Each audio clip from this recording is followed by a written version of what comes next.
ओम नमः शिवाय। हर हर महादेव। आज पौष माह के कृष्ण पक्ष की पंचमी तिथि और मंगलवार है। आप सभी का दिन मंगलमय रहे, इसी कामना के साथ शुभारंभ करते हैं आज की कथा का। बोलो गणेश जी महाराज की जय हो। एक समय की बात है, एक छोटा सा लड़का अपनी दादी से हमेशा गणेश जी की कहानियाँ सुनता था। उसकी माँ गणेश जी की परम भक्त थी, तो कहानी सुनते सुनते उसे लगा कि क्यों ना मैं भी गणेश जी से मिलकर आऊं। और हमारे घर में इतनी गरीबी है, दरिद्रता है, तो गणेश जी से मिलूंगा तो सबके बारे में बताऊंगा, फिर मैं भी धनवान हो जाऊंगा।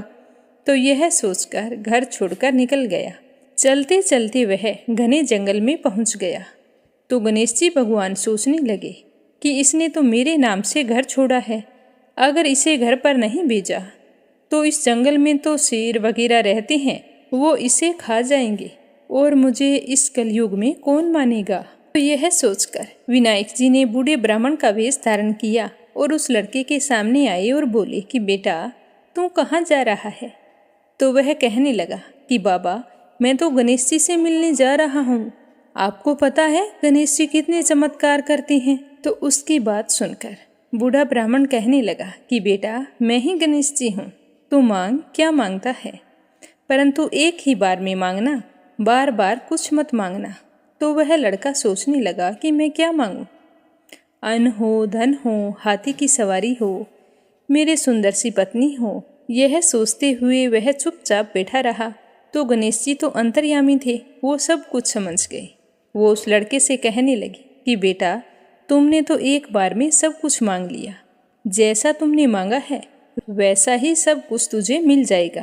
अब तुम ऐसा करो, अपने घर जाओ, तुम्हारी दादी, तुम्हारे माँ बाप तुम्हारा इंतजार कर रहे हैं। तो आशीर्वाद पाकर वह लड़का खुशी खुशी घर आ गया। घर आकर उसने देखा कि उनका घर झोंपड़ी था जो महल हो गया। जैसे ही उसने अंदर प्रवेश किया तो एक कमरे के अंदर पलंग पर 16 श्रृंगार किए हुए उसकी पत्नी बैठी थी और घर में खूब सारा धन हो गया। तो वह जोर जोर से अपनी माँ और दादी से कहने लगा कि देखो माँ, देखो दादी, मैं कितना धन लेकर आया हूँ। यह सब कुछ गणेश जी भगवान ने दिया है, वो मुझे जंगल में मिले थे। तो यह सुनकर उसके माँ बाबूजी और उसकी दादी माँ बहुत ही खुश हुए। हे गणेश जी महाराज, जैसा आपने उस भोले बालक की सुनी वैसी सबकी सुनना, जैसा उस लड़के को धन दिया वैसा सबको देना। जो भी आपकी इस कथा को सुने उसके घर में सुख सौभाग्य का वास करना। बोलो गणेश जी महाराज की जय हो। अब अपने सुनेंगे मंगलवार की कथा। बोलो हनुमान जी बाबा की जय हो। एक बार नेमिषारण्य तीर्थ में 88,000 मुनि एकत्रित होकर सूत जी से पूछने लगे कि हे महामुनि, आपने हमें अनेक पुराणों की कथाएं सुनाई हैं, अब कृपया करके हमें कोई ऐसा व्रत और उसकी कथा बताइए जिसके करने से संतान की प्राप्ति हो तथा मनुष्य को रोग, शोक, अग्नि, सर्प आदि का भय न रहे। कलयुग में सभी जीवों की आयु बहुत ही कम होती है। अगर उन्हें इस तरह रोग और चिंता के कष्ट लगे रहेंगे तो वे श्री हरि के चरणों में अपना ध्यान कैसे लगा पाएंगे। तो श्री सूत जी ने कहा कि हे मुनियों, एक बार युधिष्ठिर ने भगवान श्री कृष्ण से लोक कल्याण के लिए यही प्रश्न किया था। भगवान श्री कृष्ण और युधिष्ठिर का संवाद आज मैं आपके सामने कहता हूँ, आप ध्यान देकर सुनना। एक समय हस्तिनापुर की राजसभा में योगी राज श्री कृष्ण बैठे हुए थे। तब युधिष्ठिर ने भगवान श्री कृष्ण से प्रश्न किया कि हे प्रभु, हे नंद नंदन गोविंद, आपने मुझे अनेकों कथाएं सुनाई हैं, आज कृपया करके मुझे कोई ऐसा व्रत या कथा सुनाइए जिसके करने से मनुष्य रोग, चिंता तथा भय से मुक्त हो जाए तथा उसे पुत्र की प्राप्ति हो। हे प्रभु, बिना पुत्र मनुष्य का जीवन व्यर्थ है, क्योंकि बिना पुत्र के मनुष्य नरक का गामी होता है। पुत्र के बिना मनुष्य का पितर ऋण से छुटकारा नहीं हो पाता। उसके पितर लोक में सदा अतृप्त रहते हैं। अतः कोई पुत्रदायक व्रत बतलाइए। तो भगवान श्री कृष्ण कहने लगे कि हे राजन, मैं आपको एक प्राचीन इतिहास सुनाता हूँ, आप उसे ध्यान देकर सुनना। कुंडलपुर नाम के नगर में एक बुद्धिमान ब्राह्मण रहता था। उसका गुजारा मुश्किल से होता था। उसे अपने गरीब होने का उतना दुख नहीं था जितना कि उसके संतान न होने के कारण वह दुखी रहता था। उसकी पत्नी सुनंदा पतिव्रता नारी थी। वह भक्तिपूर्वक श्री हनुमान जी की आराधना किया करती थी। मंगलवार के दिन व्रत करके अंत में भोजन बनाकर हनुमान जी को भोग लगाने के बाद स्वयं भोजन करती थी। एक दिन मंगलवार को गृह कार्य अधिक होने के कारण वह हनुमान जी को भोग लगाना भूल गई, जिससे उसे बहुत ही दुख हुआ। तो उसने उस दिन खुद भी भोजन नहीं किया और मन ही मन प्रण लिया कि मैं अब अगले मंगलवार को ही हनुमान जी को भोग लगाकर अन्न जल ग्रहण करूंगी। तो 6 दिन तक ब्राह्मणी सुनंदा अपने प्रण के अनुसार भूखी प्यासी और निराहार रही, परंतु 7वें दिन मंगलवार को वह प्रातः ही बेहोश होकर गिर पड़ी। सुनंदा की इस असीम भक्ति से श्री हनुमान जी बहुत ही प्रसन्न हुए और उसके सम्मुख प्रकट होकर कहने लगे कि सुनंदा, मैं तेरी भक्ति से बहुत ही प्रसन्न हूँ, तू उठ और वरदान मांग।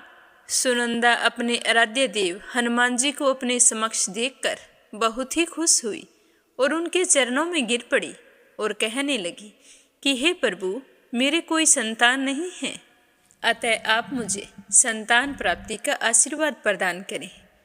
तो सुनंदा की बात सुनकर हनुमान जी ने कहा कि तुम्हारी इच्छा अवश्य पूर्ण होगी। तुम्हारे यहाँ एक कन्या जन्म लेगी, उसके अष्टांग प्रतिदिन सोना दिया करेंगे। इस तरह वरदान देकर हनुमान जी अंतर्ध्यान हो गई और ब्राह्मणी सुनंदा बहुत ही खुश हुई और चूरमा बनाकर हनुमान जी को भोग लगाया। फिर अपने व्रत का पारण किया। जब उसका पति घर आया तो वह बहुत ही खुश होकर भगवान का दिया हुआ वरदान अपने पति को बताया। तो लड़की के बारे में सुनकर ब्राह्मण देवता पहले तो दुखी हुए, परंतु सोना मिलने की बात सुनी तो वो प्रसन्न हो उठे। सोचने लगे कि अगर ऐसी कन्या मेरे घर जन्म लेगी तो मेरी तो सारी गरीबी दूर हो जाएगी। तो हनुमान जी की कृपा से 10वें महीने ब्राह्मणी ने बहुत ही सुंदर कन्या को जन्म दिया। 10वें दिन ब्राह्मण ने अपनी उस बालिका का नामकरण संस्कार करवाया। तो उनके कल पुरोहित ने उस बालिका का नाम रत्नावली रखा। रत्नावली ने अपने पिछले जन्म में मंगल देव के व्रत किए थे, तो उसके पुण्यों के प्रभाव से रतनबाला का अष्टांग प्रतिदिन बहुत सारा सोना देता था। उस सोने से नंदा ब्राह्मण बहुत ही धनवान हो गया और ब्राह्मणी सुनंदा में भी इस बात का अभिमान आ गया। ऐसे ही समय बीतता गया। जब रत्नावली 10 बरस की हुई तो सुनंदा ने अपने पति से कहा कि स्वामी, हमारी बेटी विवाह योग्य हो गई है, अतः हमें कोई सुंदर तथा योग्य वर देखकर उसका विवाह कर देना चाहिए। तो यह बात सुनकर नंदा ब्राह्मण कहने लगा कि हमारी बेटी रत्नावली अभी तो बहुत छोटी है, अभी से क्यों परेशान होती हो। तो ब्राह्मणी कहने लगी कि हे पतिदेव, रजस्वाला का दान देने वाले माता पिता को घोर नरक की प्राप्ति होती है। तो अपनी पत्नी की बात सुनकर नंदा ब्राह्मण कहने लगा कि हमारी बेटी तो अभी 10 बरस की हुई है और मैंने तो 16-16 साल की कन्याओं के विवाह करवाए हैं, अभी क्या जल्दी है। तो ब्राह्मणी सुनंदा कहने लगी कि आप ये सब लोभ के कारण कह रहे हैं। आप ब्राह्मण हो और ब्राह्मण को शास्त्रों के आदेश का पालन करना चाहिए। नंदा ब्राह्मण के पास अपनी पत्नी के बात का जवाब नहीं था। वह कहने लगा कि ठीक है, मैं कल ही योग्य वर की तलाश में अपना दूत भेज दूंगा। दान भी तो सुपात्र को ही दिया जाता है। दूसरे दिन ब्राह्मण ने दूत को बुलाया और कहा कि जैसी सुंदर मेरी बेटी है, वैसा ही सुंदर और योग्य वर उसके लिए तलाश कर लाओ। तो दूत स्वामी की आज्ञा पाकर वर खोजने के लिए चल पड़ा। अनेक नगरों में घूमने के बाद वह पंपाई नगर में जा पहुंचा। वहां एक सुंदर ब्राह्मण के लड़के को देखा जिसका नाम सोमेश्वर था। वह बहुत ही गुणवान था। तो दूत ने उस ब्राह्मण के लड़के से सब कुछ पूछा और जानकर वापिस आ गया। आकर उस सुंदर और गुणवान लड़के के बारे में ब्राह्मण नंदा को बताया तो ब्राह्मण नंदा भी सोमेश्वर से बहुत ही प्रभावित हुआ और सोमेश्वर के घर जाकर अपनी बेटी का रिश्ता तय कर दिया और फिर शुभ मुहूर्त देखकर पूरे विधि विधान से सोमेश्वर को कन्यादान करके ब्राह्मण ब्राह्मणी बहुत ही संतुष्ट हो गए। पर लोभी ब्राह्मण नंदा ने रतनबाला का कन्यादान तो कर दिया, परंतु वह मन में बहुत ही उदास और दुखी था। वह विचार कर रहा था कि रतनबाला तो अब ससुराल चली जाएगी, अब इसे जो सोना मुझे मिलता था वो तो बंद हो जाएगा, और जो कुछ मेरे पास धन बचा कर रखा हुआ था वह तो इसके विवाह में खर्च हो गया, और जो धन शेष है वो थोड़े ही दिनों में समाप्त हो जाएगा और मैं फिर से गरीब हो जाऊंगा। तो मुझे कोई ऐसा उपाय करना चाहिए जिससे रतनबाला मेरे घर पर ही रहे। तो इस तरह सोचते सोचते उसने एक क्रूर निर्णय ले लिया। उसने विचार किया कि जब सुबह रतनबाला का पति सोमेश्वर उसे अपने साथ घर लेकर जा रहा होगा तब मार्ग में ही मैं उसका वध करवा दूंगा और फिर रतनबाला को अपने साथ घर ले आऊंगा, जिससे मुझे रोजाना सोना भी मिलता रहेगा और मैं लोगों के नज़र दोष से भी बच जाऊंगा। कोई मुझे यह नहीं कहेगा कि मैंने अपनी बेटी का विवाह नहीं किया, क्योंकि ब्राह्मण परिवार में कन्या का विवाह सिर्फ एक ही बार किया जाता है। तो यह तो बहुत ही अच्छा उपाय है। यह सोचकर वो सो गया। प्रातःकाल हुई। नंदा और सुनंदा ने अपने जमाता तथा पुत्री को बहुत सारा धन देकर विदा किया। सोमेश्वर अपनी पत्नी रत्नावली को लेकर अपने नगर की तरफ चल पड़ा। ब्राह्मण नंदा ने जिस तरह से क्रूर निर्णय लिया था उसको अंजाम देने के लिए अपने दूत को भेज दिया और कहा कि मार्ग में ही मेरे जवाई का वध कर देना। तो दूत मार्ग में छिप कर बैठ गया और जैसे ही सोमेश्वर उस छिपे हुए स्थान के पास से गुजरने लगा तो ब्राह्मण के दूत ने उसका वध कर दिया और यह समाचार ब्राह्मण तक भी पहुंचा दिया। अपने जमाता के वध का समाचार सुनकर नंदा ब्राह्मण अपनी पत्नी के साथ वहां पहुंचा जहां पर यह जघन्य अपराध हुआ था और रुंदन करती हुई अपनी पुत्री से कहने लगा कि हे पुत्री, लुटेरों ने ऐसा अनर्थ करते हुए कुछ भी नहीं सोचा, लेकिन यह तो भगवान की इच्छा थी। भगवान के आगे किसी का भी वश नहीं चला है। अब तू मेरे साथ घर चल। जो भाग्य में लिखा होता है वही होता है। तू मेरे साथ चल और अपना बचा हुआ जीवन वहीं पर व्यतीत कर। अपने पति की मृत्यु से दुखी हुई रत्नावली अपने पिता से कहने लगी कि पिताजी, मैं तो मेरे पति के साथ ही सती होना चाहती हूँ। जब मेरे पति ही नहीं हैं तो मेरे जीने का क्या फायदा। तो रत्नावली के माता पिता ने उसे बहुत समझाया, लेकिन वो नहीं मानी। उसने तो मरने की ठान ली थी। उसने विलाप करते हुए अपने माता पिता से सती होने की इच्छा बताई। तो वह ब्राह्मण नंदा विचार करने लगा कि मैंने अपने जवाई का वध करवा के इस पाप को अपने सर लिया है। रतनबाला तो अपने पति के साथ ही अपने प्राण तक देने को तैयार है, तो मेरा तो दोनों तरफ से मरना हो गया। अब ना तो धन मिलेगा और जवाई का वध करवाने के कारण मुझे यम यातना भोगनी पड़ेगी, वो अलग। यह सोचकर वह ब्राह्मण बहुत ही दुखी हुआ। फिर सोमेश्वर की चिता बनाई गई। रतनबाला सती होने की इच्छा से पति का सर अपनी गोद में रखकर चिता में बैठ गई। जैसे ही चिता को अग्नि दी गई वैसे ही प्रसन्न होकर मंगलदेव वहां पर प्रकट हो गए और कहने लगे कि हे रत्नावली, मैं तेरी पति भक्ति से बहुत ही प्रसन्न हूँ, तू वरदान मांग। तो रतनबाला ने अपने पति का जीवन दान मांगा। तो मंगलदेव कहने लगे कि रतनबाला, तेरा पति अजर अमर है, इसके अलावा तेरी कोई और इच्छा हो तो वो मांग। तो रतनबाला कहने लगी कि हे ग्रहों के स्वामी, यदि आप मुझ पर इतने ही प्रसन्न हैं तो मुझे यह वरदान दीजिए कि जो भी मनुष्य मंगलवार के दिन प्रातःकाल लाल पुष्प लाल चंदन से आपका पूजन करे उसे रोग व्याधि ना हो, स्वजनों से उसका कभी वियोग ना हो, सर्प, अग्नि तथा स्त्रुओं का कोई भय न रहे। उसका घर परिवार सभी प्रकार के सुखों से भरा रहे। ऋणकर्ता ऋण से मुक्त होकर धन संपत्ति का स्वामी हो जाए। जो स्त्री मंगलवार का व्रत करे वह कभी विधवा न हो। तो रतनबाला की बात सुनकर मंगलदेव तथास्तु कहकर अंतर्ध्यान हो गई। मंगलदेव की कृपा से सोमेश्वर जीवित हो गया। अपने पति को पुनः जीवित पाकर रतनबाला बहुत ही प्रसन्न हुई। सोमेश्वर अपनी पत्नी को लेकर अपने नगर को चला गया।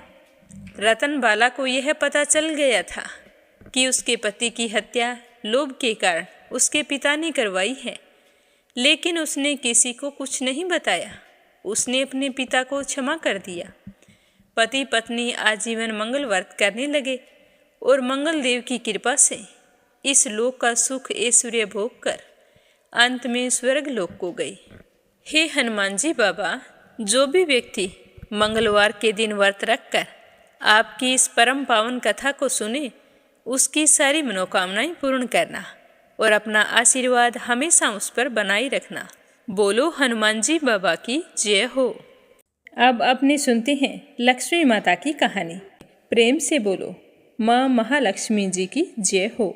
आप भी कमेंट बॉक्स में लक्ष्मी माता का जयकारा जरूर लगाएं। एक समय महाराज युधिष्ठिर श्री कृष्ण से बोले कि हे पुरुषोत्तम, नष्ट हुए अपने स्थान की पुनः प्राप्ति कराने वाले और पुत्र, आयु, ऐश्वर्य तथा मनोवांछित फल देने वाले किसी एक व्रत को मुझे बताइए। तो श्री कृष्ण ने युधिष्ठिर से कहा कि सतयुग के प्रारंभ में जिस समय दैत्यराज वृतासुर ने देवताओं के स्वर्ग लोक में प्रवेश किया था, उस समय इंद्र ने यही सवाल नारद जी से किया था। तो नारद जी ने कहा था कि हे इंद्र, पूर्व समय में अत्यंत रमणीक पुरंदपुर नामक एक नगर था। वह नगर धर्म, अर्थ, काम और मोक्ष इन चारों पुरुषार्थों की उत्पत्ति स्थल होने के कारण संसार का भूषण रूप था। उस नगर में मंगलदीप नाम का राजा राज्य करता था। उसकी दो रानियां थीं। एक का नाम था चील देवी और दूसरी का नाम था चोल देवी। एक समय की बात है, राजा मंगल रानी चोल देवी के साथ महल के शिखर पर बैठा था। वहां से उसकी दृष्टि समुद्र के जल से घिरे हुए एक स्थान पर पड़ी। तो उसे देखकर बहुत ही प्रसन्न होते हुए राजा ने हंसकर चोल देवी से कहा कि हे चंचलाक्षी, मैं तुम्हारे लिए नंदनवन को भी लजाने वाला एक बगीचा बनवाऊंगा। तो राजा के ऐसे वाक्य को सुनकर रानी ने कहा कि हे कांत, अगर आप ऐसा करेंगे तो मुझे बहुत ही प्रसन्नता होगी। थोड़े ही समय में राजा ने वहां पर बगीचा बनवा दिया। वह बगीचा अनेक वृक्षों, लता, फूलों तथा पक्षियों से संपन्न था। एक समय उस बगीचे में एक विकराल शरीर वाला मेघ के समान सूकर आ गया। उसने वहां आकर अनेक वृक्षों को तोड़ डाला और उस बगीचे को नष्ट भ्रष्ट कर दिया। काल तुल्य उस सूकर ने कई रखवालों को भी मार डाला। तब बगीचे की रखवाली करने वाले कई लोग भयभीत होकर राजा के पास गए और सारा हाल कह सुनाया। यह बात सुनकर राजा ने अपनी सेना को आज्ञा दी कि जल्दी से जाओ और उस सूकर को मार डालो। यह कहकर राजा भी एक मतवाले हाथी पर सवार होकर उस बगीचे की ओर चल पड़े। सेना ने सूकर को चारों ओर से घेर लिया। तो राजा ऊंचे स्वर में कहने लगे कि जिस किसी के पास से यह सूकर जीवित निकल जाएगा, उस सिपाही का सिर मैं शत्रु की भांति काट डालूंगा। यह सुनकर सारे सिपाही डर के मारे कांपने लगे। तभी वह सूकर जोरों से भागकर राजा के पास से निकल गया और राजा कुछ नहीं कर पाए और राजा उसका पीछा करने लगे। वह चलते चलते एक घोर वन में पहुंच गया। राजा एकाग्रचित होकर उस सूकर को ढूंढ रहे थे। तभी एकाएक सूकर से सामना हो गया। तब राजा ने उसे बाण मारकर घायल कर दिया। बाण के लगते ही वह सूकर अधम शरीर को छोड़कर दिव्य गंधर्व स्वरूप को धारण करके विमान पर जा बैठा और कहने लगा कि हे महिपाल, हे राजन, आपका कल्याण हो। आपने मुझे सूकर योनि से छुड़ाया है। आपकी बड़ी कृपा होगी। तो राजा कहने लगे कि ये सब कुछ कैसे हुआ, आप अपने बारे में मुझे बताइए। तो वह कहने लगा कि एक समय की बात है, पितामह ब्रह्मा जी देवताओं से घिरे हुए बैठे थे और मैं उनको तरह तरह के गुणों से युक्त गीत सुना रहा था। गाते गाते मैं ताल स्वर से भटक गया तो पितामह ब्रह्मा जी को गुस्सा आ गया और उन्होंने मुझ चित्तरथ गंधर्व को श्राप दे दिया और कहा कि तुम पृथ्वी पर जाकर शुक्र बनकर रहे। तो मैंने अपनी गलती के लिए क्षमा मांगी।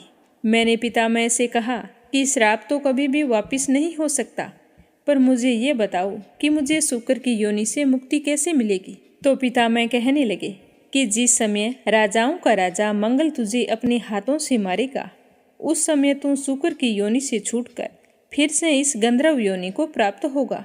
अतः हे राजन, मैं श्राप के कारण शुक्र की योनि में आया था और आज आपके हाथ से मरकर मैं शुक्र योनि से मुक्ति पा गया हूँ। अब मैं प्रसन्न होकर एक दुर्लभ वरदान देता हूँ, उसे स्वीकार करिए। धर्म, अर्थ, काम तथा मोक्ष को देने वाला यह एक महालक्ष्मी व्रत है। इसे करके आप सार्वभौम राजा हो जाएंगे। अब आप प्रसन्नचित होकर अपनी राजधानी जाइए। तो इस तरह कहकर चित्तरथ गंधर्व उसी क्षण अंतर्ध्यान हो गया। राजा मंगल ज्यों ही चलने लगे तभी वहां पर एक बटुक दिखाई दिया। तो राजा ने उस बटुक से पूछा कि तुम कौन हो, यहाँ किस लिए आए हो। तो बटुक कहने लगा कि हे राजन, मैं आपके राज्य का ही एक ब्राह्मण बालक हूँ तथा आपके साथ साथ यहाँ आया था। मेरे योग्य कोई कार्य हो तो बतलाइए। तो राजा ने कहा कि आज से मैं तुम्हें नूतन कहूँगा। अगर यहाँ कोई जलाशय हो तो मेरे लिए थोड़ा जल लेकर आओ। तो वह बटुक राजा को एक बरगद के वृक्ष के नीचे बैठाकर स्वयं घोड़े पर सवार होकर जल लेने के लिए आगे चल दिया।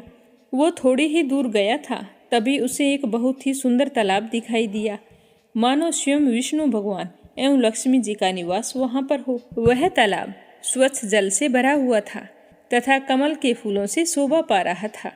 तालाब के किनारे बहुत सारी महिलाएं कहानी कह रही थी। तो बटुक वहां जाकर अपना परिचय देते हुए उनसे पूछा कि आप ये क्या कर रही हैं। तो वे सारी महिलाएं कहने लगी कि हमने महालक्ष्मी जी का व्रत किया है, तो उसी की कथा हम कह रही हैं। तो बटुक बोला कि इस व्रत को करने से क्या होता है और इसे कैसे किया जाता है, आप अगर मुझे बताएं तो आपकी बड़ी कृपा होगी। तो उन महिलाओं ने कहा कि तुम भी इस व्रत को करो और तुम्हारे राजा से भी इस व्रत को कराओ। यदि कोई उत्तम व्यक्ति मिल जाता है तो उससे भी इस व्रत को कराना, किंतु नास्तिक लोगों के सामने कभी भी इस व्रत का जिक्र मत करना और ना ही उन्हें कहानी सुनाना। तो इस तरह व्रत की सारी विधि जानकर बटुक ने पानी पिया और फिर घोड़े को पानी पिलाकर राजा के लिए पानी लेकर घोड़े पर सवार होकर चल दिया। राजा के पास पहुंचकर राजा को पानी पिलाकर व्रत का सारा महात्म्य बतलाया और अनेक प्रकार की सामग्री एकत्रित करके राजा से व्रत करवाया। उसके बाद राजा घोड़े पर सवार होकर ब्राह्मण बटुक के साथ अपनी पुरी के निकट पहुंचा। अपने राजा को आते देखकर पूर्ववासियों ने तुरही आदि बाजाओं को बजाते फूल मालाओं से उनका स्वागत किया। स्त्रियों के द्वारा फेंके हुए धान के लावों से पूजित हो उस ब्राह्मण बटुक के साथ राजा मंगल अपनी पटरानी चोल देवी के महल में चले गए। महल में जाते ही रानी ने राजा के हाथ में एक डोरा बंधा हुआ देखा तो रानी को बहुत ही गुस्सा आया। उसने कहा कि मालूम होता है कि राजा शिकार के बहाने किसी दूसरी स्त्री के पास गए थे। उसी के सौभाग्य के लिए राजा ने अपने हाथ में यह डोरा बांध रखा है। साथ में जो ब्राह्मण बालक है, लगता है कि उसी ने इसे भेजा है। यह बालक मुझे देखने के लिए आया है। ऐसा विचार करके चोल देवी ने राजा के हाथ में बंधा डोरा तोड़कर पृथ्वी पर फेंक दिया। संयोग से उसी समय चील देवी की दासी कुछ देखने के लिए आई थी, तो उसने उस डोरे को उठाया और ब्राह्मण बटुक से उसका कारण पूछा। तो बटुक ने दासी को सारी बात बताई और व्रत के बारे में भी बताया। तब वह दासी चील देवी के पास गई और व्रत का सारा महात्म्य बतलाया और ब्राह्मण को बुलाकर विधिवत महालक्ष्मी जी का उत्तम व्रत और पूजन किया। 1 वर्ष बाद महालक्ष्मी के दिन चील देवी के महल में बाजाओं का शब्द हुआ, तो यह शब्द राजा मंगल ने भी सुना। तब राजा को महालक्ष्मी व्रत का ध्यान आया और वह बटुक से कहने लगा कि अरे, आज महालक्ष्मी की पूजा का दिन है, मेरा वह डोरा कहाँ गया। तो बटुक कहने लगा कि आपका वह डोरा चोल देवी ने तोड़कर फेंक दिया था। यह सुनकर राजा चोल देवी पर कुपित हो गई और कहने लगे कि आज से मैं चील देवी के साथ पूजन करूँगा। तब राजा बटुक के साथ चील देवी के महल में गया। तभी लक्ष्मी जी एक वृद्धा का रूप धारण करके चोल देवी के महल में उसकी परीक्षा लेने के लिए आई थी। तो चोल देवी उस वृद्धा को भला बुरा कहने लगी और कहा कि तुम यहाँ से चली जाओ। तो बूढ़ी औरत के रूप में आई महालक्ष्मी ने चोल देवी को श्राप दिया कि तुम शुक्रमुखी हो जा और यह मंगलपुर कोल्हापुर हो जाए। तभी से वह नगर कोल्हापुर कहलाने लगा। लक्ष्मी जी वहाँ से चलकर चील देवी के महल में आई तो वहाँ अनेक प्रकार से उनकी सम्मानपूर्वक पूजा हुई। पूजा के बाद चील देवी ने साक्षात लक्ष्मी जी का पूजन किया। तब लक्ष्मी जी बोली कि मैं तुम्हारी श्रद्धा भक्ति और पूजा पाठ से बहुत ही खुश हूँ, तुम जो चाहो वरदान मांग लो। तो चील देवी ने कहा कि हे सुरेश्वरी, जो आपका उत्तम व्रत करे उसके घर में आप सदैव निवास करें। जो भी आपकी इस कथा को पढ़े, सुने या सुनाए, उनकी सारी मनोकामनाएं आप पूर्ण करें। तो चील देवी की बात सुनकर लक्ष्मी माता ने तथास्तु कहा और अंतर्ध्यान हो गई। तो राजा ने भी चील देवी के साथ पूजा की। उसी समय ईर्ष्यावश चोल देवी भी चील देवी के यहाँ चली आई। द्वारपालों ने बहुत मना किया, फिर भी वह द्वारपालों की बात ना मानकर अंदर चली आई। वहाँ राजा और चील देवी को साथ बैठे देखकर उसने मन में ना जाने क्या सोचा और चुपचाप अंगिरा ऋषि के यहाँ चली गई। महर्षि ने जब चोल देवी का कुरूप चेहरा देखा तो पूछा कि ये सब कुछ कैसे हुआ। तो चोल देवी ने दुखी होते हुए सारा हाल कह सुनाया। तो महर्षि ने चोल देवी से महालक्ष्मी जी का व्रत और पूजन करवाया। महालक्ष्मी जी के पूजा व व्रत के प्रभाव से उसका कुरूप चेहरा सुंदर चेहरे में बदल गया और वहीं आश्रम में वो रहने लगी। एक समय की बात है कि राजा शिकार खेलते हुए अंगिरा मुनि के आश्रम में जा पहुँचे।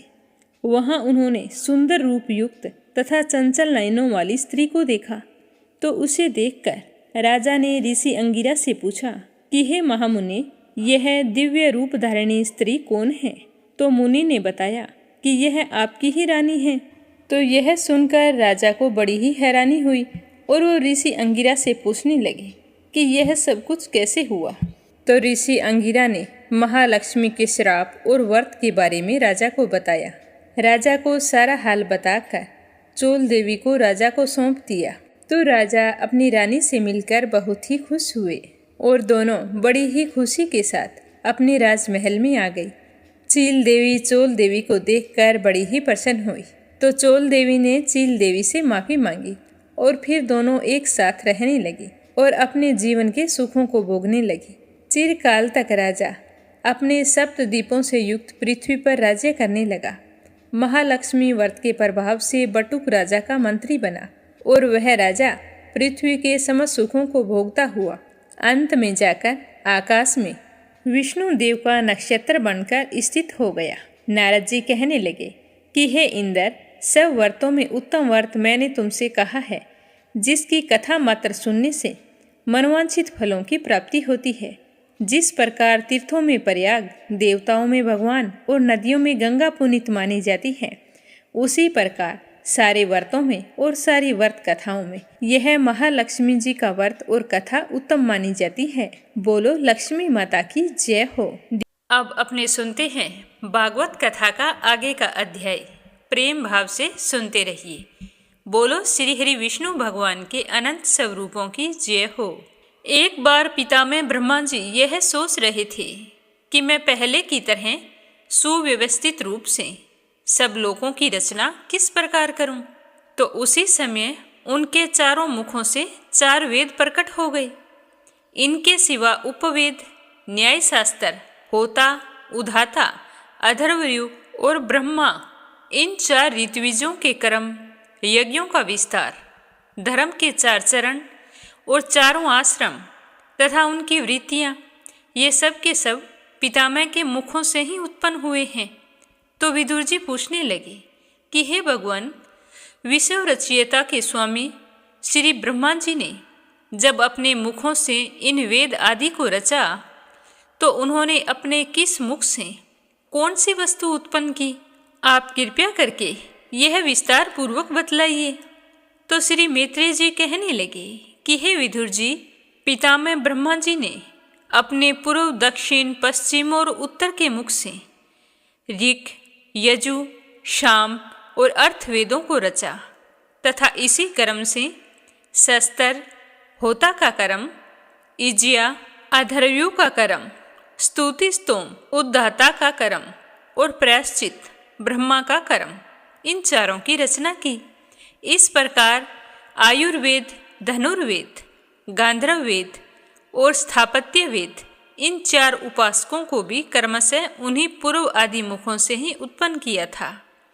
फिर सर्वदर्शी भगवान पितामह ने अपने चारों मुखों से इतिहास पुराण रूप पांचवां वेद बनाया। इसी क्रम से षोडशी और उक्त, चयन, अग्निष्टोम, आप्तोयरम, आतिरातर तथा वाजपेय और गोसव, ये दो याग भी उनके पूर्व आदि मुखों से ही उत्पन्न हुए थे। विद्या, दान, तप और सत्य, ये धर्म के चार पाद, वृत्तियों सहित चार आश्रम भी इसी से प्रकट हुए थे।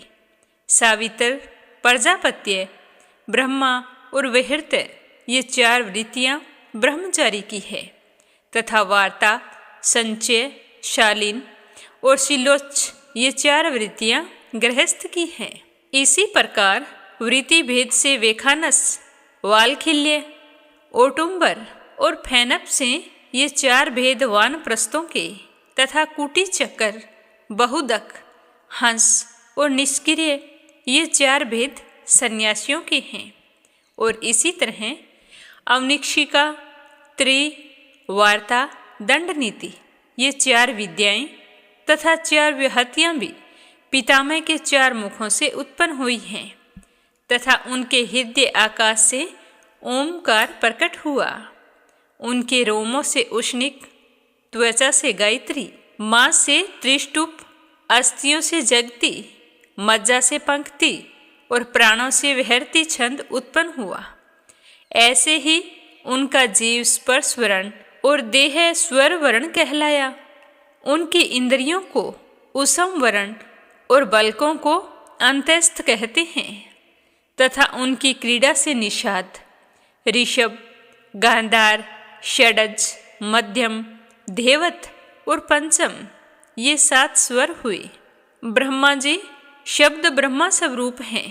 वे वैखरी रूप से व्यक्त और ओंकार रूप से अव्यक्त हैं तथा उनसे परे जो सर्वत्र परिपूर्ण पर ब्रह्मा है, वही अनेकों प्रकार की शक्तियों से विकसित होकर इंद्र आदि रूपों में भास रहा है।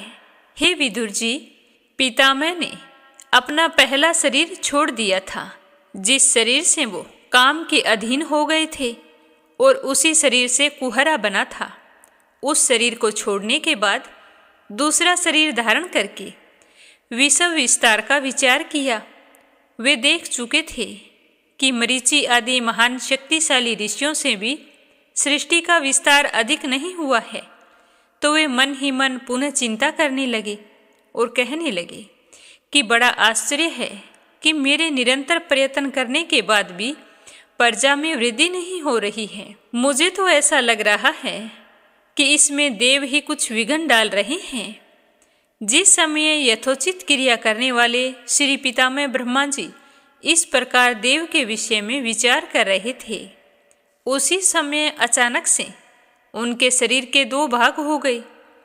कैब ब्रह्मा जी का नाम है। उन्हीं से विभक्त होने के कारण शरीर को काया कहते हैं। उन दोनों विभागों में से एक स्त्री पुरुष का जोड़ा प्रकट हुआ। उनमें जो पुरुष था वह सार्वभौम सम्राट स्वयंभू मनु हुए और जो स्त्री थी वह उनकी महारानी शत्रुपा कहलाई। और तभी से मैथुन धर्म शुरू हुआ और उसी से प्रजा में वृद्धि होने लगी। महाराज स्वयंभू मनु ने शत्रुपा से 5 संतानें उत्पन्न की। साधु शिरोमणि विदुर जी, उनमें प्रियव्रत और उत्तानपाद 2 पुत्र थे। आकुति, देवहूति और परशुति 3 कन्याएं थीं। मनु जी ने आकुति का विवाह रुचि प्रजापति से किया। मंजली कन्या थी देवहूति, उसका विवाह कर्दम जी के साथ किया। और परशुति का दक्ष प्रजापति के साथ किया। इन 3 कन्याओं की संतति से इन तीनों के इतनी संतानें हुई कि जिससे सारा संसार भर गया। मुनिवर मैत्रेय जी के मुख से यह परम पुण्यमयी कथा सुनकर श्री विदुर जी आश्चर्यचकित होकर फिर से पूछने लगे, क्योंकि भगवान की लीला कथा में उनका बहुत ही अनुराग हो गया था। तो विदुर जी कहने लगे कि हे भगवान, स्वयंभू ब्रह्मा जी के पुत्र पिता महाराज स्वयंभू मनु ने अपनी प्रिय पत्नी शतरूपा को पाकर फिर क्या किया? आप तो साधु शिरोमणि हैं, तो आप मुझे उनका पवित्र चरित्र सुनाइए। वे श्री विष्णु भगवान के शरणापन्न थे, इसीलिए उनका चरित्र सुनने की मेरी बड़ी ही श्रद्धा हो रही है। जिनके हृदय में श्री मुकुंद के चरणारविंद विराजमान हैं, उन भक्तजनों के गुणों को सुनना मनुष्य के लिए बहुत ही फलदायी होता है, जो कि बहुत दिनों तक किए हुए शास्त्र अभ्यास के श्रम से मिलता है, ऐसा श्रेष्ठ विद्वान कहते हैं। विदुर जी तो स्वयं श्री हरि के चरणों के भगत थे। उन्होंने जब विनयपूर्वक भगवान की कथा के लिए मैत्रेय जी से प्रार्थना की, तो मुनिवर मैत्रेय जी का तो रोम रोम प्रसन्नता से खिल उठा और वो कहने लगे कि जब अपनी भार्या शतरूपा के साथ स्वयंभू मनु का जन्म हुआ, तब उन्होंने बड़ी नम्रता से हाथ जोड़कर पितामह से कहा कि हे भगवान, एकमात्र आप ही समस्त जीवों के जन्मदाता और जीविका प्रदान करने वाले हैं। तथापि हम आपकी संतान ऐसा कौन सा कर्म करें जिससे आपकी सेवा हो और आप हमसे खुश हों। हे पूजनीय, हम आपको नमस्कार करते हैं। आप हमारे योग्य किसी एक ऐसे कार्य के लिए आज्ञा दीजिए जिससे इस लोक में हमारी कीर्ति सर्वत्र फैली रहे और परलोक में सद्गति प्राप्त हो सके। तो उनकी बात सुनकर पितामह कहने लगे कि हे पृथ्वीपते, तुम दोनों का कल्याण हो। मैं तुमसे बहुत ही प्रसन्न हूँ, क्योंकि तुमने निष्कपट भाव से मुझे आज्ञा दीजिए इस तरह कहकर मुझे अपना आत्मसमर्पण कर दिया है। पुत्रों को अपने पिता की इसी रूप में पूजा करनी चाहिए। उनके लिए यही उचित है कि दूसरों के प्रति ईर्ष्या का भाव न रखकर जहाँ तक हो सके उनकी आज्ञा का पालन आदर पूर्वक और सावधानी से करना चाहिए। तुम अपनी इस भार्या से अपने ही समान गुणवती संतानें उत्पन्न करो, धर्म पूर्वक पृथ्वी का पालन करो और यज्ञों द्वारा श्री हरि की आराधना करो। प्रजा पालन करने से मेरी बड़ी सेवा होगी और तुम्हें प्रजा का पालन करते देखकर भगवान श्री हरि भी तुमसे बहुत ही प्रसन्न होंगे। जिन पर यज्ञ मूर्ति जनार्दन भगवान प्रसन्न नहीं होते हैं, उनका सारा श्रम व्यर्थ ही जाता है, क्योंकि वे तो एक प्रकार से अपनी आत्मा का ही अनादर करते हैं। तो पितामह की बात सुनकर मनु जी ने कहा कि हे पिताजी, मैं आपकी इस आज्ञा का पालन अवश्य करूँगा, किंतु आप इस जगत में मेरे और मेरे भावी प्रजा के रहने के लिए स्थान तो बतलाइए।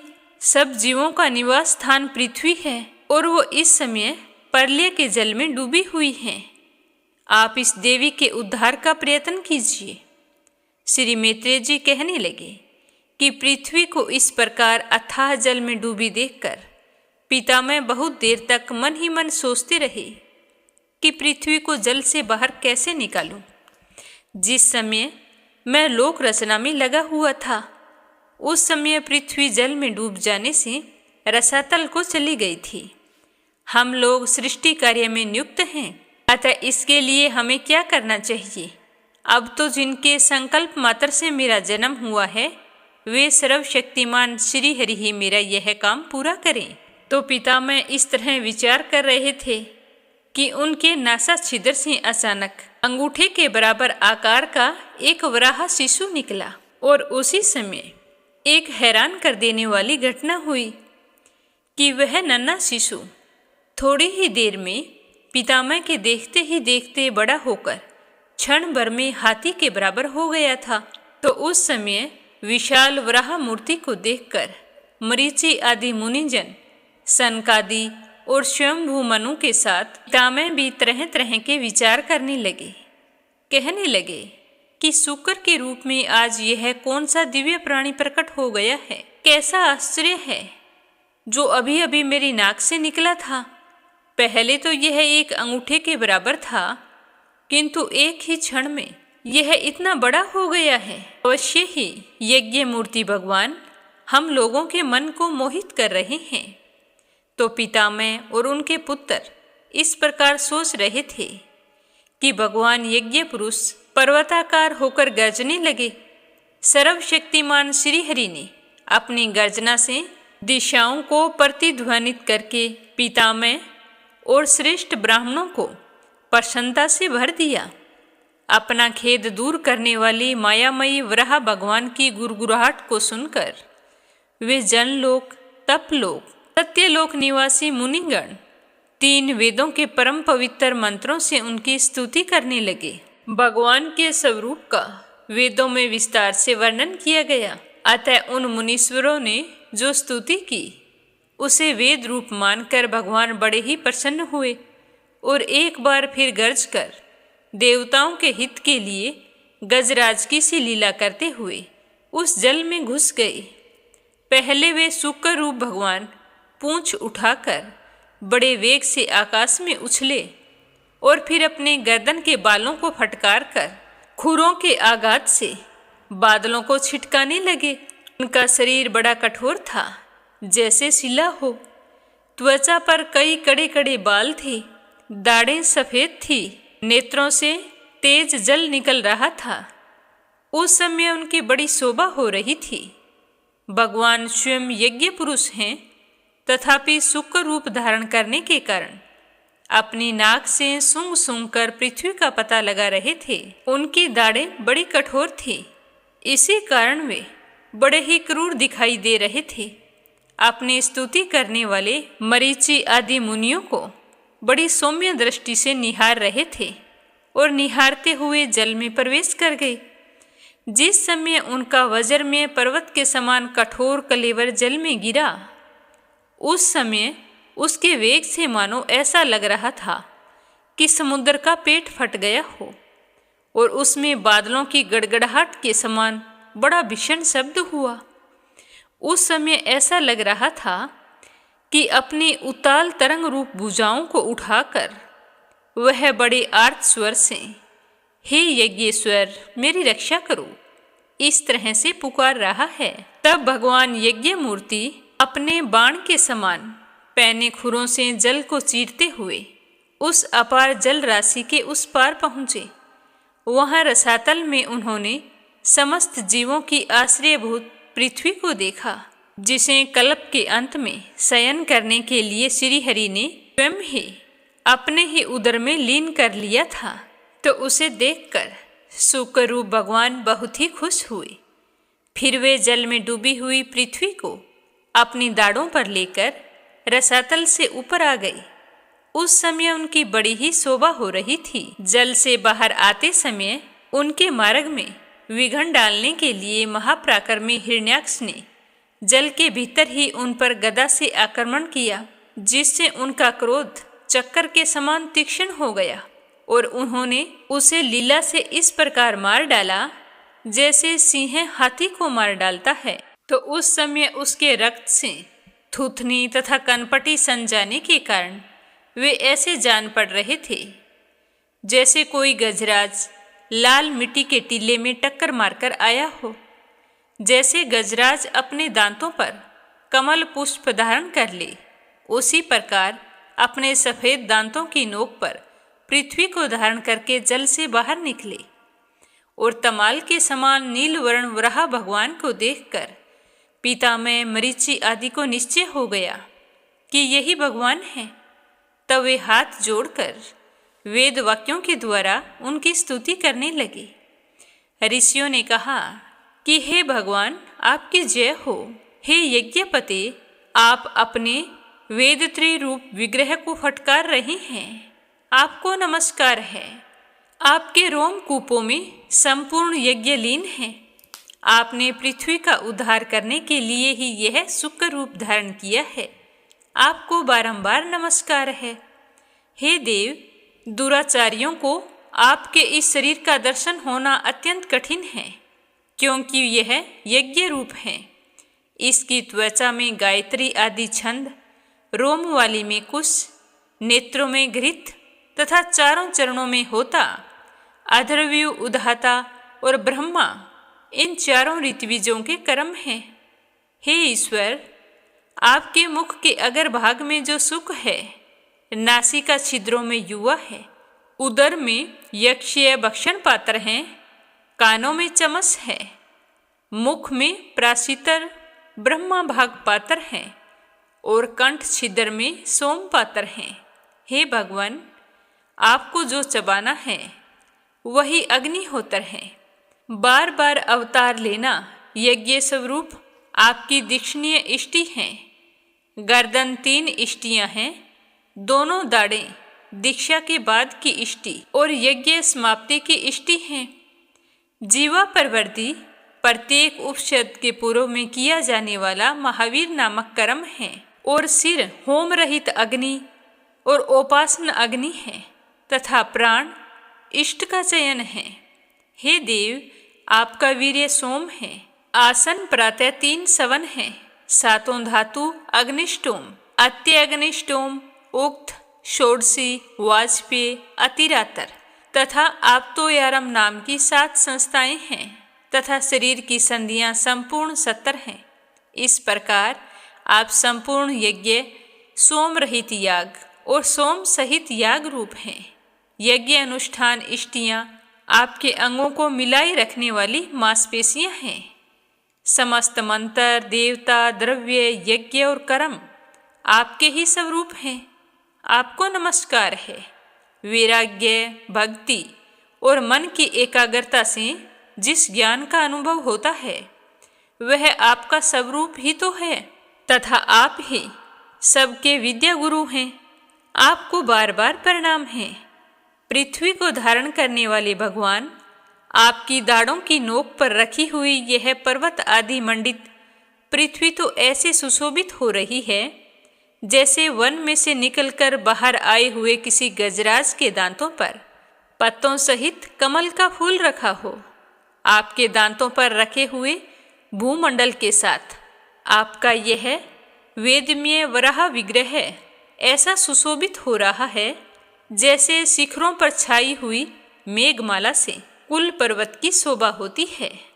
हे नाथ, चराचर जीवों के सुखपूर्वक रहने के लिए आप अपनी पत्नी इन जगन माता पृथ्वी को जल पर स्थापित कीजिए। आप तो जगत के पिता हैं और अरणि में अग्नि स्थापन के समान आपने इसमें धारण शक्ति रूप अपना तेज स्थापित किया है। हम आपको और इस पृथ्वी माता को बार बार प्रणाम करते हैं। हे प्रभु, रसातल में डूबी हुई इस पृथ्वी को निकालने का साहस आपके सिवा और कौन कर सकता है। आप तो संपूर्ण आश्चर्यों के आश्रम हैं। आपके लिए यह कोई आश्चर्य की बात नहीं है। आपने ही तो अपनी माया से इस आश्चर्यजनक संसार की रचना की है। जब आप अपने वेदमय विग्रह को हिलाते हैं तब हमारे ऊपर आपकी गर्दन के बालों से झरती हुई शीतल जल की बूंदें गिरती हैं। हे ईश्वर, उनसे भीगकर हम तो जनलोक, तपलोक और सत्यलोक में रहने वाले मुनिजन सर्वथा पवित्र हो जाते हैं। जो पुरुष आपके कर्मों का पार पाना चाहता है अवश्य ही उसकी बुद्धि नष्ट हो गई है, क्योंकि आपके कर्मों का तो कोई पार है ही नहीं। आपकी ही योग माया के सतव आदि गुणों से यह सारा जगत मोहित हो रहा है। हे प्रभु, आप इसका कल्याण कीजिए। तो उनकी इस तरह की स्तुति सुनकर भगवान बहुत ही खुश हुए। वराह भगवान ने अपने खुरों से जल को स्तंभित किया और उसके ऊपर पृथ्वी को स्थापित कर दिया। इस प्रकार रसातल से लीलापूर्वक लाई हुई पृथ्वी को जल पर रखकर शुक्र रूप में आए हुए भगवान श्री हरि अंतर ध्यान हो गए। इस तरह बताते हुए मैत्रेय जी कहने लगे कि हे विदुर जी, भगवान के लीलामय चरित्र अत्यंत कीर्तनीय है और उसमें लगी हुई बुद्धि सब प्रकार के पापों और तापों को दूर करने वाली है। जो भी पुरुष उनकी इस मंगलमयी मंजुल कथा को भक्ति भाव से सुनता है या सुनाता है, उसके प्रति भक्त वत्सल भगवान बहुत ही जल्दी प्रसन्न हो जाते हैं। भगवान तो सभी कामनाओं को पूर्ण करने में समर्थ हैं। उनके प्रसन्न हो जाने पर संसार में ऐसी कोई वस्तु नहीं है जो दुर्लभ हो, किंतु उन तुच्छ कामनाओं की आवश्यकता ही क्या है। जो लोग उनका अनन्य भाव से भजन करते हैं, उन्हें तो वे अंतर्यामी परमात्मा स्वयं अपना परम पद प्रदान करते हैं। संसार में पशुओं को छोड़कर अपने पुरुषार्थ का सार जानने वाला ऐसा कौन पुरुष होगा जो आवागमन से छुड़ा देने वाली भगवान की कथाओं में से किसी भी अमृतमयी कथा का अपने कानों से एक बार भी सुनना नहीं चाहेगा। विद्वान पुरुष तो इसे बार बार सुनते हैं, फिर भी उनका मन तृप्त नहीं होता। सुनने की इच्छा जागृत होती ही रहती है। तो आज की कथा को यहीं पर विराम देते हैं। इसे आगे अपने सुनेंगे कल की कथा में। प्रेम भाव से सुनने के लिए आप सभी का बहुत बहुत धन्यवाद। भगवान श्री हरि के आशीर्वाद से आपकी सारी मनोकामनाएं पूर्ण हों। प्रेम से बोलो विष्णु भगवान की जय हो। अगली कहानी अपनी सुनेंगे कि विष्णु भगवान का सबसे बड़ा भक्त कौन है। मुनियों के देवता नारद जी ऋषिराज के नाम से भी जाने जाते हैं। वो दिन भर नारायण नारायण बस यही जाप किया करते थे। एक दिन उन्हें ऐसा लगा कि वो भगवान विष्णु का इतना ध्यान करते हैं तो मुझसे बड़ा तो कोई भक्त ही नहीं है, क्योंकि मैं तो सारा दिन नारायण नारायण करता हूँ, तो मैं ही श्री हरि का सबसे बड़ा भक्त हूँ। यह सोच सोचकर देव ऋषि नारद बहुत ही खुश हो रहे थे और अपने मन की बात भगवान विष्णु से करने के लिए उनके पास चले गए। तब उन्होंने वहां जाकर पूछा कि भगवान आपका परम भक्त कौन है। तो विष्णु जी ने कहा कि अमुक गांव का अमुक किसान मेरा परम भक्त है। तो यह बात सुनकर नारद जी तो हैरान हो गए और विष्णु जी से उसका नाम और पता जानकर उसके गांव जा पहुँचे। नारद जी ने सोचा कि भला ये किसान ऐसा क्या करता है जो भगवान विष्णु का सबसे प्यारा भक्त है। उन्होंने एक पूरा दिन इस किसान की दिनचर्या को देखा कि वो किसान सुबह 4 बजे उठ गया। उठते ही 2 बार नारायण नारायण कहा और फिर अपने कामों में लग गया। जानवरों को खिलाने पिलाने और खेतों का काम करने के बाद जब वो सूर्यास्त के समय घर लौटा, तब उसने खाना खाया और सोने के लिए चल दिया। सोने से पहले फिर उसने कहा कि नारायण नारायण।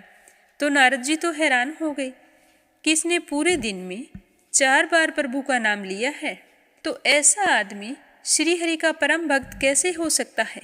यह सोचकर देव ऋषि नारद विष्णु जी के पास पहुंच गए और अपने मन की व्यथा उन्हें बतलाई। तब विष्णु भगवान ने उन्हें एक जल से भरा हुआ लोटा दिया और कहा कि इसको लेकर आप सूर्योदय से लेकर सूर्यास्त तक भ्रमण करना है, लेकिन ध्यान रखना कि इस लोटे से एक बूंद भी पानी नीचे ना गिरे।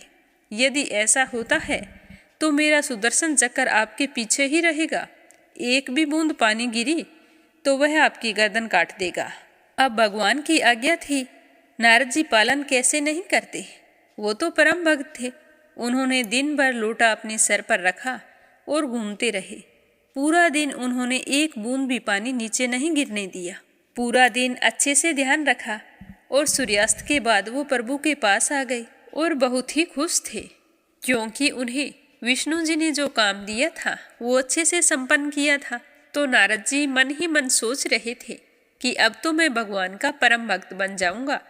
तो लोटा लेकर प्रभु के सामने रखा और राहत की सांस ली और फिर कहने लगे कि प्रभु ये लो पानी से भरा हुआ लोटा, एक भी बूंद पानी नीचे नहीं गिरने दिया। तो भगवान श्री हरि कहने लगे कि तुम्हारा भ्रमण कैसे रहा, तुमने कैसा महसूस किया। तो नारद जी कहने लगे कि आपके सुदर्शन चक्कर व पानी से भरे हुए लोटे के कारण भ्रमण में तनाव ही बना रहा। तो विष्णु भगवान मुस्कुराते हुए कहने लगे कि नारद, भ्रमण के समय तुमने मेरा कितनी बार नाम लिया? तो नारद जी ने कहा कि भगवान, आप ये कैसी बातें कर रहे हैं? एक तो जल से भरा हुआ लोटा लेकर चलना और उसके ऊपर आपके सुदर्शन चक्र का मेरे पीछे पीछे चलना कि कहीं एक बूंद भी पानी नीचे गिर गई तो वो मेरी गर्दन काट देगा। तो पूरा ध्यान तो मेरा इन्हीं बातों पर था, मैं आपका नाम कहाँ से लेता? तो उसकी ये बात सुनकर विष्णु जी ने नारद जी से कहा कि इसी प्रकार गृहस्थ जीवन की आपाधापी आजीविका अर्जन की गला काट देने के भय वाली कठिनाइयों के बाद भी यदि वह किसान सुबह शाम मेरा नाम लेता है तो निश्चित रूप से वह मेरा सर्वश्रेष्ठ भक्त है। तो अब नारद की समझ में आ गया था कि वह किसान 2 बार सुबह और 2 बार शाम को सिर्फ 4 ही बार नारायण का नाम क्यों लेता है। भगवान विष्णु और नारद जी की ये पौराणिक कहानी बहुत ही प्रसिद्ध है। इस कहानी का अर्थ ये है कि जो भी व्यक्ति सच्चे दिल से, सच्चे मन से भगवान का नियम पूर्वक नाम लेता है वो भगवान का प्रिय भक्त होता है, उस पर भगवान का हमेशा आशीर्वाद बना रहता है। नारायण का नाम लेने का एक तरीका और भी होता है कि जब हम पानी पीते हैं तो उससे पहले नियम बना लें कि भगवान श्री हरि विष्णु का कोई भी एक नाम जिसे आप नियम से लेना शुरू कर दें और फिर जब भी पानी पिए उससे पहले इस नाम को लेना चाहिए। कहते हैं कि इस तरह विष्णु भगवान का नाम लेने से भगवान हम पर प्रसन्न होते हैं और अपना आशीर्वाद हमेशा हम पर बनाए रखते हैं। अब अपने सुनते हैं लपसी और तपसी की कहानी। बोलो लपसी तपसी की जय हो। बहुत पुराने समय की बात है। एक गांव में एक ब्राह्मण परिवार रहा करता था। उसमें पति पत्नी के अलावा उनके 2 बच्चे थे। एक बेटा था, एक बेटी थी। ब्राह्मण दंपति बहुत ही सरल स्वभाव के थे। समय मिलने पर प्रभु का स्मरण किया करते थे। उनकी बेटी बहुत ही संस्कारी और सुशील थी, लेकिन उनका बेटा आवारा किस्म का था। वह कोई काम धाम नहीं करता और ना ही कभी अपने माँ बाप का कहना मानता था। समय के साथ दोनों बहन भाई बड़े हो गए। बहन की शादी कर दी गई, पर भाई का वही हाल था। उसके माँ बाप ने उसे समझाया कि बेटा, अब हम वृद्ध हो चले हैं, तुम कोई काम किया करो, लेकिन उस पर उनकी बातों का कोई असर नहीं होता था। तो एक दिन ब्राह्मणी अपने पति से कहने लगी कि स्वामी, आप बिल्कुल काम छोड़ दीजिए। जब घर में कुछ भी नहीं होगा तो यह अपनी जिम्मेदारी समझेगा और काम पर लग जाएगा। तो ब्राह्मण ने दूसरे दिन से काम पर जाना छोड़ दिया। तो यह देखकर उनके बेटे ने कोई काम नहीं किया और चोरी करने चला गया। आते जाते राहगीरों को लूट लेता और उसी से अपने घर का गुजारा किया करता था। तो उसकी लूटने और चोरी करने की आदत से सारे गांव वाले उसे लपसी कहने लगे। तो लपसी की इस हरकत से उसके माँ बाप बहुत ही दुखी रहते थे, पर वह किसी की सुनने के लिए तैयार नहीं था। इसी तरह समय बीतता गया। एक दिन की बात है कि लपसी एक पीपल के पेड़ पर बैठा था। तभी शिव पार्वती जा रहे थे। पार्वती माता गहनों से लदी हुई थी। तो लपसी उन्हें देखकर सोचने लगा कि सूरत के कितने गहने हैं, आज ये सारे के सारे लूट लूँगा तो मुझे कई महीनों तक चोरी नहीं करनी पड़ेगी। तो वह लूटने के इरादे से पीपल की ओट में होकर बैठ गया। जैसे ही शिव पार्वती वहाँ से जाने लगे तो लपसी एकदम से शिव पार्वती के सामने आकर कहने लगा कि जल्दी से जितने सारे गहने पहन रखे हैं उतार दो। तो पार्वती माता कहने लगी कि तुम चोरी क्यों करती हो, तुम्हें पता है चोरी करना पाप है। तो लपसी कहने लगा कि क्या करूं, घर पर मेरे माँ बाप हैं, मेरी एक भांजी है, उनके लिए दोनों समय भोजन की व्यवस्था कहाँ से करूं, मुझे कोई काम तो आता नहीं है। तो लपसी की बात सुनकर पार्वती माता कहने लगी कि तुम जो चोरी करके पाप करते हो, इस पाप का भागी कौन बनेगा। तो लपसी कहने लगा कि मेरे घर वाले सारे बनेंगे। तो पार्वती माता कहने लगी कि कोई नहीं बनेगा, पाप के भागी केवल तुम बनोगे। तो लपसी कहने लगा कि मैं लूट खोस कर उन्हीं के लिए लेकर जाता हूँ, तो पाप के भागी तो उन्हें बनना ही पड़ेगा। तो लपसी की बात सुनकर पार्वती माता ने हंसकर कहा कि हम यहीं पर बैठे हैं और तुम अपने घर जाओ। अपने घर वालों से पूछो कि कोई तुम्हारे पाप का भागी बनेगा क्या। तो यह सुनकर लपसी भागा भागा अपने घर आया और अपनी माँ के पास गया और कहने लगा कि माँ, मैं चोरी करके लाता हूँ, राह चलते राहगीरों को लूटता हूँ, तुम्हारे लिए ही तो करता हूँ।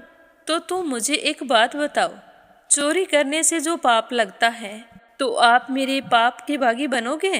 तो लपसी की बात सुनकर उसकी माँ कहने लगी कि बेटा, मैंने तो तुमसे नहीं कहा कि तुम चोरी करके लाओ, तुम कमा कर लाओ, हमें तो 2 वक्त की रोटी चाहिए, मैं तो तुम्हारी पाप की भागी नहीं बनूंगी। तो माँ के मुंह से इस तरह की बात सुनकर लपसी तो हैरान हो गया। फिर वह अपने पिताजी के पास गया और जाकर कहने लगा कि पिताजी, मैं जो कुछ भी लूट खोस के लाता हूँ वो आपके लिए ही तो लाता हूँ। देखो मैंने लूट कर कितना धन इकट्ठा कर लिया है, कितने ऐशो आराम है तुम्हारे। अगर मैं चोरी नहीं करता तो क्या ये सब हमें मिलता? पिताजी, मैं तुमसे एक बात पूछता हूँ कि चोरी करने से पाप लगता है तो उस पाप में आप मेरे भागीदार बनोगे क्या? तो लपसी की बात सुनकर उसके पिताजी कहने लगे कि बेटा, मैंने नहीं कहा कि तुम चोरी करके लाओ, तुम कमा कर लाओ, मैं तुम्हारे पाप का भागी नहीं बनूंगा। तो माँ बाप के मुंह से इस तरह की बात सुनकर वह बहुत ही उदास हुआ और सोचने लगा कि मैं कितने महीनों से चोरी कर रहा हूँ, ना जाने मुझ पर कितना पाप चढ़ गया है, और ये तो बोल रहे हैं कि पाप के भागी हम नहीं बनेंगे, तो अब क्या होगा। तो वह बड़े ही दुखी मन से शिव पार्वती से मिलने के लिए चल पड़ा। जैसे ही घर से बाहर निकलने लगा तो उसकी छोटी सी भांजी दरवाजे पर खेल रही थी। उसे पता नहीं था कि पाप पुण्य क्या होता है, तो वो कहने लगी कि मामा, पाप की भागी मैं बनूंगी। तो उसके इस तरह कहते ही लपसी ने उसे गोद में उठाया और चल पड़ा। शिवजी भगवान और पार्वती माता के पास जाकर कहने लगा कि घर वालों ने पाप का भागी बनने से मना कर दिया है और एक यही है जो पाप की भागी बनने को तैयार है। फिर लपसी बड़े ही दीन स्वर में कहने लगा कि हे भगवान, मैं समझ गया हूँ कि चोरी करना पाप है। आज तक जो मैंने काम किया वो बहुत ही गलत था, लेकिन अब मैं इसका प्रायश्चित करना चाहता हूँ। अब तुम ही बताओ, मुझे मेरे पापों से मुक्ति कैसे मिलेगी? तो उसकी बात सुनकर शिव पार्वती बहुत ही खुश हुए और लपसी को कच्चे सूत का एक छोटा सा गोला देते हुए कहा कि लपसी, ये सूत लो और इस पीपल के चारों ओर परिक्रमा लगाओ। जब यह सूत समाप्त हो जाएगा तब तुम्हारे सारे पाप नष्ट हो जाएंगे। तो यह सुनकर लपसी बहुत ही खुश हुआ। सोचने लगा कि छोटा सा गोला है, अभी लपेट कर घर चला जाऊंगा, उसके बाद में कभी कोई पाप नहीं करूंगा। फिर उसने अपनी बांजी को कंधे पर बैठाया और पीपल की परिक्रमा लगानी शुरू कर दी। अब भगवान का वह सूत खत्म कहाँ होने वाला था। लपसी चक्कर लगाता गया पर वह सूत खत्म नहीं हुआ। चक्कर लगाते लगाते 1 महीने, 6 महीने, साल, पूरे 12 साल बीत गए पर वह सूत खत्म नहीं हुआ। 12 साल बाद एक बार फिर शिव पार्वती जी वहाँ से गुजर रहे थे तो पार्वती माता ने कहा कि स्वामी, चलो लपसी को चलकर देखते हैं।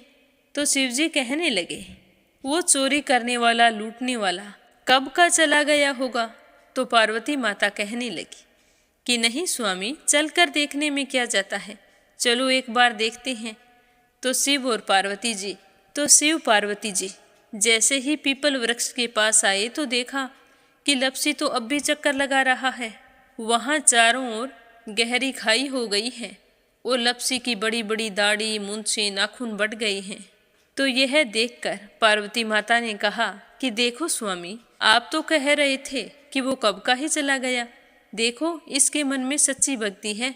तो पार्वती की बात सुनकर शिवजी ने कहा कि चलो अभी देख लेता हूँ। तो यह कहकर शिवजी ने एक सोने का कड़ा लपसी के आगे फेंक दिया। तो लपसी ने झट से उसके ऊपर पैर कर लिया। फिर अचानक से उसका ध्यान शिव पार्वती जी की ओर गया तो वो हाथ जोड़कर कहने लगा कि भगवान, अब तो मेरे पाप समाप्त हो गए होंगे, आप मुझे यहाँ से जाने की आज्ञा दीजिए। आपका यह सूत अभी तक खत्म नहीं हुआ है, तो शिवजी भगवान ने कहा कि तुम्हारे पाप कर्म भी अभी तक पूरे नहीं हुए हैं। तो शिवजी की बात सुनकर लप्सी कहने लगा कि भगवान, मुझे पूरे 12 वर्ष हो गए हैं आपकी भक्ति करते करते, और अब भी आप मुझ पर शक कर रहे हैं। तो शिवजी ने कहा कि अपना पैर उठाओ। तो जैसे ही लप्सी ने अपना पैर उठाया तो उसके पैर के नीचे सोने का कड़ा था। तो यह देखकर लप्सी शर्मिंदा हो गया और कहने लगा कि प्रभु, गलती हो गई, मुझे माफ़ करो, आगे से मैं ऐसी गलती कभी नहीं करूँगा। तो शिवजी कहने लगे कि नहीं लप्सी, तुम्हारा पाप ऐसे पूरा नहीं हो सकता।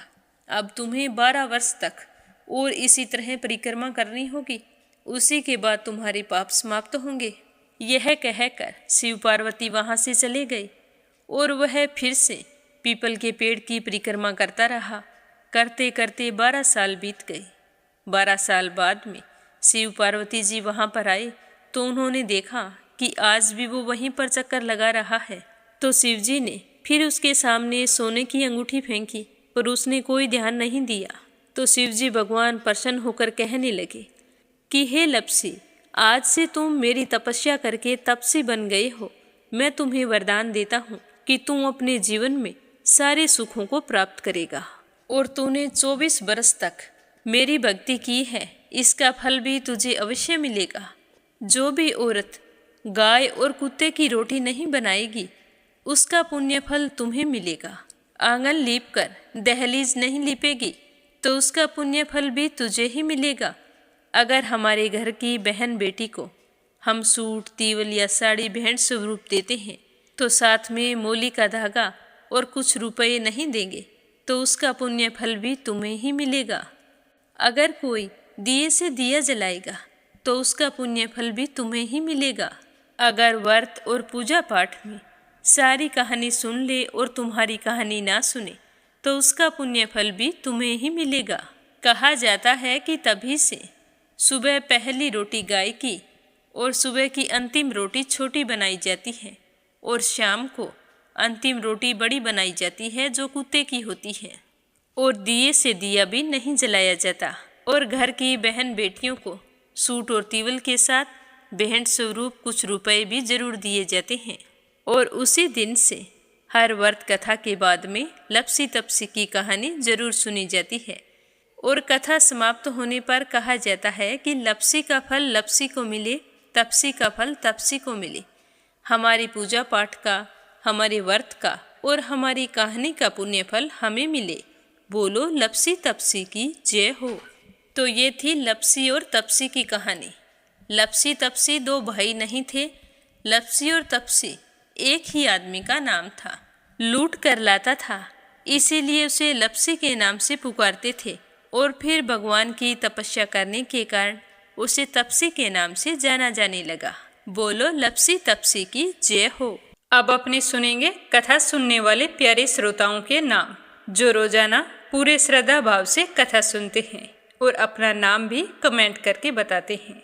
तो आज का पहला कमेंट है संजय, सोनिया, हिताक्षी, दीपेश, मयंक हरियाणा से। दूसरा है प्रोमिला रानी, विश्वास, सुधीर, राजेश, संजय कनाडा से। और तीसरा है अपराजिता मीना श्रीवास्तव, नेपाल से। आशा शर्मा, विष्णु, ज्योति, अंशु भीलवाड़ा से। आरती खैरावर अगरखर से। सरला रानी करणपुर से। परमेश्वरी रघुवीर सिंह दिल्ली से। रवि सैनी, सीमा सैनी मलियाना से। लक्ष्मी पौडेल, सुमित्रा पौडेल, शिवराज हीरो, शोभा शर्मा पोखरा से। डॉक्टर चंद्रमणि मनिका, डॉक्टर रुक्मणी देवी, कैला देवी, हंसराज जी, पवन कुमार जी, संजीव कुमार जी, रंजन, मान्या, याम्या दिल्ली से। सरिता शामली से। राधा रोहिला दिल्ली से। आशा अग्रवाल, लड्डू, मोहित, अंकुर अग्रवाल आगरा से। श्रीमती शर्मा अलीगढ़ से। यूएन तिवारी, इंदिरा तिवारी, लखनऊ से। प्रीति शर्मा, राजेश जी शर्मा, अनमोल शर्मा, उज्जैन से। वंदना वर्मा, इंदौर से। बीनू मेहरा, दिल्ली से। सुमन चांदोरा, जोधपुर से। मंजुला कपूर, पंजाब से। सीमा जोशी, रवि कुमार जोशी, दिल्ली से। श्यामवती, सुषमा, विष्णु, कार्तिक, पूर्वी, रूपेश, हरियाणा से। गोपाल प्रसाद अग्रवाल, श्रीमती तारा देवी अग्रवाल, मुकुल अग्रवाल, कामिनी अग्रवाल, हाथरस से। उषा शर्मा, राजस्थान से। श्रीचंद यादव, गया, बिहार से। मीरा अग्रवाल, बंगाल से। कोमल निर्मल, मुंबई मीरा रोड से। संजना राजपूत, अहमदाबाद से। कमला, गुरुग्राम से। संजीव कंसल, कविता कंसल, हितेश कंसल, आरुष कंसल, रानी कंसल, मुजफ्फरनगर से। मीनू वालिया, दिल्ली से। शीला सिन्हा, मीरा श्रीवास्तव, ममता श्रीवास्तव, माला छम्मा, जौनपुर से। गीता गोस्वामी, सुनीता गोस्वामी, मेरठ से। सुनीता पवार, कृष्णा पवार, मध्य प्रदेश से। नर बहादुर पाल, भागीरथी पाल, नेपाल से। सुनीता रानी, मेरठ से। बीना, देविका, कनिका वाशने, अलीगढ़ से। श्वेता, स्वीटी, रितेश, रितु, लक्ष्मी, गुरुचरण साहू, ओडिशा से। रुक्मणी शर्मा, अंबाला से। नंदा पांडुरंग पुजारी, ब्रह्मपुरी, महाराष्ट्र से। सुनीता गोस्वामी, मेरठ से। शोभा कुंवर पुरोहित, अहमदाबाद से। निशा द्विवेदी, कानपुर से। निर्मला सिसोदिया, दिल्ली से। चंद्रकांता, दिल्ली से। किरण, पानीपत से। गीता गोस्वामी, सुनीता गोस्वामी, खुशी गोस्वामी, मेरठ से। रजनी बड़ोला, उत्तराखंड से। सुदेश शर्मा, बीके शर्मा, लुधियाना से। शांताबेन वाघेला, गुजरात के मंडल से। निहारिका, दीपिका यादव, रायपुर से। संगीता अग्रवाल, कमला देवी अग्रवाल, दुलिया, महाराष्ट्र से। इंदिरा रावत, मोहित रावत, पलवल से। सुदेश नाथ देवी, विमल चौधरी, सालू पवार, सहारनपुर से। कमलेश भल्ला, जम्मू से। अशोक कुमार जी भटनागर, भोपाल, मध्य प्रदेश से। निर्मला पांचाल, करनाल से। विजय नारायण द्विवेदी, विमल, कलका से। अनीता, अमृतसर से। वीणा, कुलदीप खन्ना, लखनऊ से। देवी सिंह, कार्तिक, पायल, सौम्या, उमा रघुवंशी, गजबा सौदा से। वंदना साहू, लखनऊ से। राजेश पांडे पारीक, राजस्थान से। श्रीमती कमलेश, जबलपुर से। पूजा पाठक, उत्तराखंड, देहरादून, कोश्यानी से। सावित्री ईश्वरलाल रामचंदानी, गाजियाबाद से। कुसुम बघेल, दिल्ली से। अंजू शर्मा, सिरसा से। मंजू चौधरी, भीलवाड़ा से। निकिता सेजवानी, करण सेजवानी, पवन सेजवानी, पायल सेजवानी, रूबी सेजवानी, अहमदाबाद से। सीताराम जायसवाल, शकुंतला जायसवाल, वाराणसी से। स्मिता सीताराम गायकवाड़, महाराष्ट्र से। कमलेश लाल, रुड़की से। पुष्पा चंदर, बेंगलुरु से। अरुण यादव, अनीता यादव, आर्यन यादव, सुनील यादव, रुद्र यादव, दिल्ली से। आप सभी श्रोताओं का तहे दिल से धन्यवाद। आपके सुख सौभाग्य की कामना करते हुए ओम नमः शिवाय। हर हर महादेव।